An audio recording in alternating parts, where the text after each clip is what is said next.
बहू, अब पता चला सास बनना इतना आसान नहीं होता। सिमला जी सुबह सुबह अपना स्नान वगैरह करके अपने कमरे में माला फेर रही थी। मुंह पर तो जय श्री राम चल रहा था, पर मन में कुछ और ही। उनके कमरे का दरवाज़ा खुला हुआ था, इसलिए बार बार अपनी बहू विद्या को रसोई में आते जाते देख रही थी। लगता है कल रात वाली ही बात है, लेकिन बहू से पूछे कैसे। वो जब भी कुछ पूछती तो विद्या बुरा मान जाती है बहुत जल्दी, और एक की जगह दो सुना देती है और एक की जगह दो सुना देती है। पर आज तो बात कुछ और ही है। अपनी बहू को देखकर सिमला जी से रहा भी नहीं जा रहा था। आखिर जब बिल्कुल बर्दाश्त नहीं हुआ तो अपनी माला को एक तरफ रख कर जैसे तैसे अपने शॉल को ठीक करते हुए सहारा लेकर खड़ी हुई और अपने लाठी को टेकते हुए विद्या के पास जा पहुंची। अभी रसोई के दरवाजे पर पहुंची ही थी कि सिमला जी को देखते ही विद्या ने कहा, बस अम्मा जी, आपका चाय तैयार हो गई है, अभी लेकर आती हूँ। आप अपने कमरे में बैठिए, क्यों ठंड में परेशान हो रही हो। सिमला जी विद्या के मुंह से यह बात सुनकर बिल्कुल हैरान रह गई। आज तक जिस बहू ने कभी चाय नाश्ते के लिए नहीं पूछा, आज वो अपनी मर्जी से अपनी सास के लिए चाय बना रही है। हर रोज़ तो जब तक सुबह 8 बजे तक घर में काम करने वाली कमली ना आ जाती तब तक चाय नसीब नहीं होती, और आज 7 बजे ही पिछले 30 सालों में जो नहीं हुआ वो आज कैसे, आखिर क्यों। खैर, सिमला जी लाठी टेकते हुए वापस पलटकर अपने कमरे में आ गई। लाठी को एक तरफ रख कर अपने पलंग पर खुद को कंबल से ढक कर बैठ गई। थोड़ी देर में विद्या सिमला जी के लिए चाय लेकर उनके कमरे में आई। उन्हें उनकी चाय पकड़ाकर उनके पास ही अपनी चाय लेकर बैठ गई। आज तो सब कुछ नया ही हो रहा था। कभी बहू उनके पास बैठना पसंद नहीं करती थी, और आज वो उनके साथ बैठकर चाय पी रही है। कमरे में बिल्कुल मौन पसरा हुआ था। ना सिमला जी कुछ कह रही थी, ना ही विद्या। कुछ देर मौन के बाद अचानक विद्या की आंखों में से आंसू आ गए। सिमला जी ने अपने कांपते हुए हाथों से कप को एक तरफ रखा और विद्या के हाथों पर हाथ रखकर बोली, क्या हुआ बहू, क्यों परेशान हो रही हो। अगर ठीक लगे तो मुझे बता दो, क्या पता तेरी समस्या का कोई रास्ता निकल आए। सिमला जी के इतने प्यार भरे स्पर्श से विद्या की रुलाई फूट पड़ी। मुझे माफ़ कर दो अम्मा जी, मुझे माफ़ कर दो। जानती हूँ कि मैं आपके माफ़ी के काबिल नहीं हूँ, पर फिर भी मुझे माफ़ कर दो। सिमला जी ने उसके सिर पर हाथ फेरते हुए कहा, अरे किस चीज़ की माफ़ी मांग रही है तू मुझसे, बता तो सही। अम्मा जी, आप इतने सालों से मुझे झेल रही हो, मैं तो 3 महीने में ही परेशान हो गई। समझ गई हूँ आज कि मैं सास बनना इतना आसान नहीं होता। हर बार मैं आप पर इल्ज़ाम लगाती थी कि आप अपनी बहुओं से दोगला व्यवहार करती हो। आज समझ में आ रहा है कि आपके दिल पर क्या बीतती होगी। कहते हैं अपना कर्म लौट कर आता है, वह भी सूद समेत। आज वही तो हो रहा है मेरे साथ। मैंने आपके घर के 2 टुकड़े करवाए थे, और आज मेरी दोनों बहुओं के साथ साथ बेटा भी मुझ पर इल्ज़ाम लगा रहे हैं। अपनी बहू को इस तरह रोते देखकर सिमला जी को वो दिन आ गया जब उनके घर में विद्या बहू बनकर आई थी। अमीर घराने की बेटी विद्या शुरू से ही नकचड़ी स्वभाव की थी। सीधे मुंह किसी से बात भी नहीं करती थी, और यह बात विदा होकर आने के दूसरे दिन ही पता चल गई। यहाँ घर के सब रिश्तेदार महिलाएं सुबह कुलदेवी के यहाँ जाने के लिए विद्या और उसके पति रमन का इंतज़ार कर रही थी, पर अभी तक दोनों कमरे से बाहर ही नहीं निकले थे। सुबह 6 बजे ही निकल जाना था, लेकिन अब तो 7 बजने को आए थे। अम्मा जी के कहने पर विद्या की जेठानी सुमन ने जाकर दरवाज़ा खटखटाया। बस इसी बात का विद्या ने बतंगड़ बना दिया था। जेठानी, जेठानी कौन होती है मुझे जगाने वाली? शर्म नहीं आती? अपने देवर देवरानी के कमरे का दरवाज़ा खटखटाते हुए। थोड़ा सा लेट चले जाएंगे तो कुछ बिगड़ जाएगा क्या? इतना सारा दहेज लेकर आई हूँ तो किसी के सामने क्यों झुकूंगी। रिश्तेदार महिला भी विद्या की बात सुनकर हैरान खड़ी रह गई थी। भला एक नई नवेली बहू इतनी जबान चला सकती है। खैर, देर सवेर कुलदेवी के दर्शन ही हो आए। उसके बाद तो आए दिन कोई न कोई बात को लेकर विद्या घर की शांति को भंग किए रहती थी।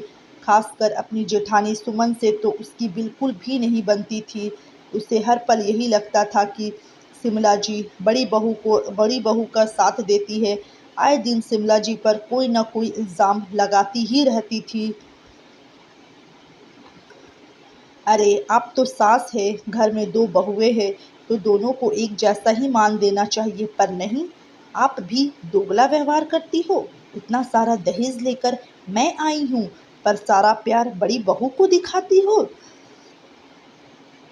हमने तो तुमसे दहेज नहीं मांगा था, तुम्हारे माता पिता ने अपनी मर्जी से दहेज दिया है। और फिर मैं क्यों दोगला व्यवहार करूंगी? मेरे लिए तो मेरे दोनों बच्चे एक जैसे हैं, तो दोनों बहुएं भी तो एक जैसी ही होगी। पर विद्या को ना समझना होता है, ना ही वो समझती। विद्या के जुड़वा बच्चे होने के बाद तो स्थिति और भी ज़्यादा बदतर होती जा रही थी। अगर शिमला जी सुमन के बेटे को खिलाती तो उसे लगता कि मेरे बच्चों के साथ भेदभाव कर रही है। अगर शिमला जी विद्या के बेटे को लिए कोई समझाइश देती तो उसे लगता कि सारा प्यार तो जेठानी के बेटों के लिए है। बस मेरे बेटे के लिए तो रोक टोक ही है। आखिरकार शिमला जी समझा समझा के थक चुकी थी, इसलिए थक हार कर शिमला जी ने दोनों की रसोई अलग कर दी और खुद बड़े बेटे के साथ ही रहने लगी। पर अभी तक भी विद्या का यही हाल था। अपने बेटों की शादी में उसे शिमला जी को बुलाना पड़ा। तब से शिमला जी विद्या के पास ही थी, लेकिन शिमला जी का सारा काम घर में काम करने वाली कमली ही करती थी। विद्या शिमला जी के कमरे में आकर झांकती तक नहीं थी और ना ही उनसे बात करती थी। दोनों बेटों की शादी एक साथ ही की थी। घर में दो बहुएं एक साथ आई थी, पर एक जॉब करने वाली बहू तो दूसरी होम मेकर। जॉब करना ना करना दोनों की अपनी मर्जी थी। विद्या ने किसी को रोका नहीं था, पर जॉब करने वाली बहू को लगता है कि मैं तो बाहर कर रह कर कमाती हूँ, तो मैं घर का काम क्यों करूँ। वही घर संभालने वाली बहू को यह लगता है कि दूसरी बहू तो बन ठन के निकल जाती है, मैं क्या घर में नौकरानी हूँ। बस इसी बात को लेकर शादी के 15-20 दिन बाद ही दोनों में बहसबाजी शुरू हो गई। अब विद्या कुछ कहती है तो बहुएं बात पकड़ लेती है। अब तो सास से अपनी बहुओं में पक्षपात करती है।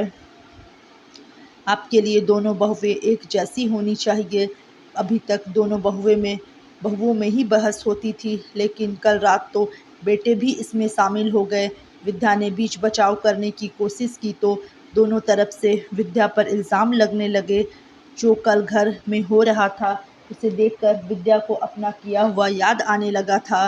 हालांकि शिमला जी ने भी रोकने की कोशिश की थी, पर जो अपनी सास की नहीं सुन रही वो दादी सास की क्या सुनती। आखिर दोनों बहुएं रूठ कर अपने अपने मायके जाकर बैठ गई, साथ में अपने अपने पतियों को भी लेकर के चली गई। इसलिए आज घर में इतनी शांति पसरी हुई थी।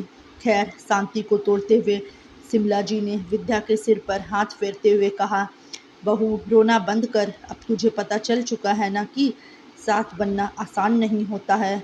आप गलत नहीं होते हो, बस सास नाम ही ऐसा है कि हर कोई आपको गलत ही समझता है। पीढ़ियों में अंतर आ जाता है, पर इस सोच में अंतर नहीं आता है।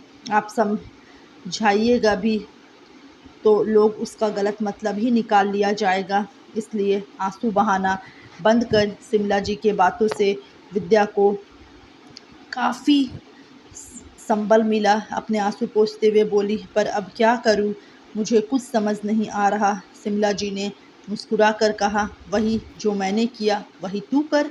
जीने दे दोनों को अपनी ज़िंदगी। रिश्तों में दरार आए इससे अच्छा है रसोई अलग कर दे। अपनी अपनी जिम्मेदारियां खुद समझेंगे। तुम अपना सम्मान खुद बनाए रखो। अम्मा जी लोग क्या। इससे पहले कि विद्या कुछ कहती, अम्मा जी ने ही अपनी बात पूरी कर दी। लोग क्या कहते हैं ये सोच सोच कर तुम बीमार पड़ जाओगी। अभी जो भव्य रूठ कर मायके जाकर बैठ रही है, तब भी लोग बातें कर ही रहे हैं ना, तो उससे बेहतर है उन्हें अलग ही कर दो। आखिर अम्मा जी की बात विद्या को जच गई और वो चल दी अपने बेटे बहू को फ़ोन करने। आखिर निर्णय तो वह ले चुकी थी, बस अब उस पर अमल करना बाकी था। आखिर बेटे बहुओं को बुलाकर रसोई अलग कर दी गई। दोनों बेटों में से बड़े बेटे ने अपनी माँ के साथ रहना ही पसंद किया, वही दूसरा बेटा घर के दूसरे माले पर शिफ्ट हो गया। तो दोस्तों, कैसी लगी आप लोग को ये कहानी? अगर अच्छी लगी होगी तो वीडियो को लाइक ज़रूर करें, और अगर चैनल पर नए आए हों तो चैनल को सब्सक्राइब करना बिल्कुल भी ना भूलें, ताकि इसी तरह की अच्छी अच्छी कहानी आप लोगों को रोज़ाना सुनने को मिलती रहे। तो चलिए मिलते हैं कल एक अच्छी सी कहानी के साथ। तब तक के लिए bye bye, take care, thanks for watching.